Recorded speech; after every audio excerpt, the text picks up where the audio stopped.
Hi everyone, we are here with Pruniaux, the CEO of Ulysse Nardin. We're excited to ask him a couple of questions on first, what does it feel to be the first, I mean not the first, but recently an independent luxury brand? Yeah, hi Eléonor, hi everyone. It's actually very exciting. It's a new chapter in a brand's life. The brand has been independent for decades and decades, and we had a couple of years under the ownership of the Kering Group, which has been a tremendous shareholder. And now we're super excited because we're now in a new phase where more than ever we have a very long-term view. And as you know, independent brands get a lot of interest and a lot of attention actually from the end consumer, and it's great. It feels amazing.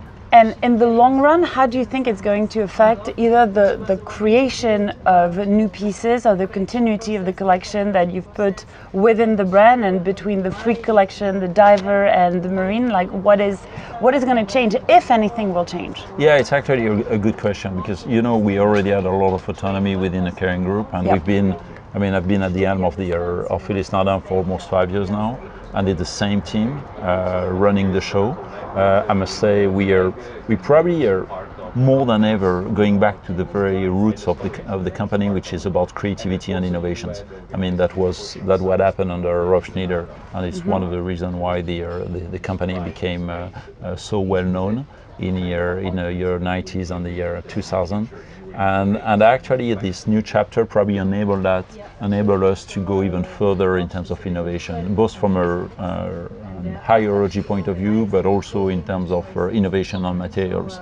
And we see ourselves almost like the bee that goes from one flower to another and pick ideas, and with that high level of agility, with a very long-term view, and having a strong promise to the watch lovers. But do you think product-wise that you've been into a more visually compelling design, more creative, more obviously innovative, but is it something that you want to move towards, making a cool watch, not only technical and the reason why we all know that the Freak movement and all the other collection that you've launched, now it's more product driven and cool driven, which is kind of your attitude and the brand's attitude in some level. And that's who we are. It's almost like I think I mentioned once, Nietzsche, it's like become who you are, and that's what's happening now. I think the cool aspect, it's only a consequence of what you're doing I think when you push your own limits.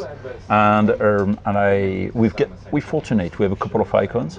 On one hand you have the Freak, which is a very good example, but the Diver that I'm wearing today is probably the only manufactured sport watch that does exist. I mean, we are an exclusive brand in terms of production, and I think the innovation is really key.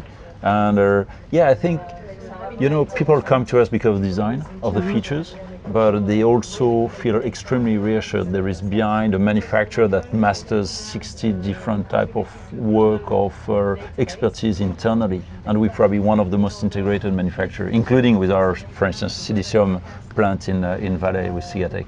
But talking about the Diver, you guys have you've gone one step further, especially when you joined and you came to Jean-Christophe and said we need to get into a whole sustainable program, we need to make a sustainable watch, and that was about 2-3 years ago? That was 4 years ago. 4 years ago. Yeah.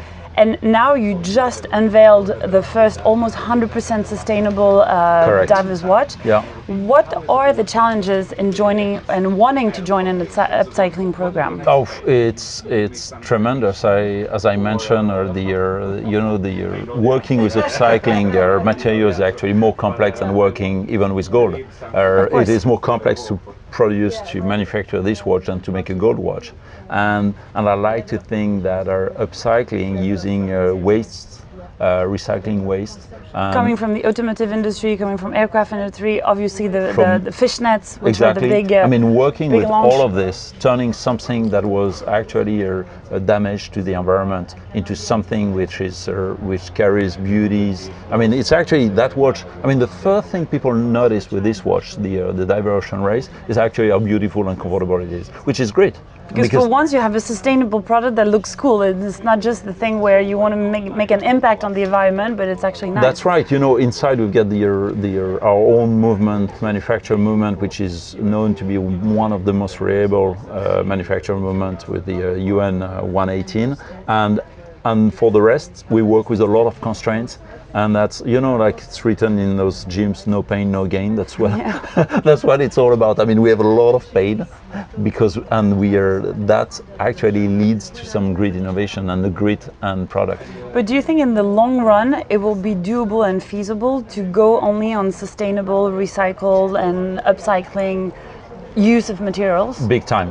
I think I'm not saying we're scratching the surface, because that would not be paying tribute to the work of the team that's been working from on it. packaging to bracelet to so case packaging, we tick that one off. It's good, we're done. But actually now we're working on some other aspect of the watch, and here I think we're going to go further and further, and we're going to also stretch it to other collections. So it means that it's going to be part of your not only marketing and selling message, but it's going to be part of the DNA of the brand.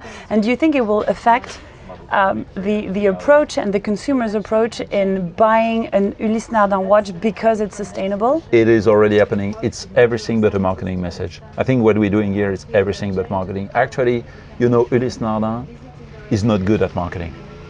Okay. How about that? We're not good at marketing. We're very good at making amazing stuff and that are very authentic. Okay, but we're actually saying that's what we're doing. But okay, I agree with you. However, when we talk about sustainability and we talk about this approach, a lot of people would just come and ask you, but who cares? At the end of the day, it's a watch. Actually, more and more people care.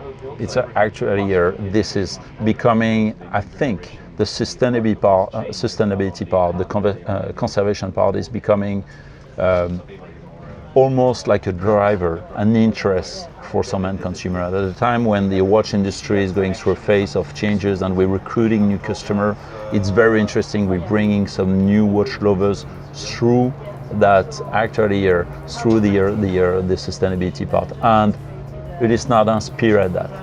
Okay, so it means that you know what's coming up in the pipeline and we don't. So a lot of things are going to be sexy and sustainable and cool and mechanical. More of the same, and super exciting. So the big message, I guess, is stay tuned, because you guys are going to come up with a lot of products and you're going to be the first one to want them. Thank you so much for your time. Thank you, Eléonor. And thank you for listening to us.